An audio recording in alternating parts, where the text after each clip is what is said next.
Assalamualaikum warahmatullahi wabarakatuh. Senang sekali teman-teman bisa ketemu lagi dengan teman-teman semuanya. Terima kasih sudah mengklik video ini.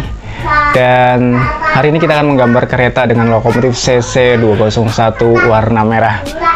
Nah, bagi teman-teman yang suka belanja-belanja, silahkan klik tautan yang ada di bawah ini. Teman-teman bisa belanja kebutuhan teman-teman di link tersebut. Teman-teman tinggal search pencarian barang-barang yang teman-teman inginkan.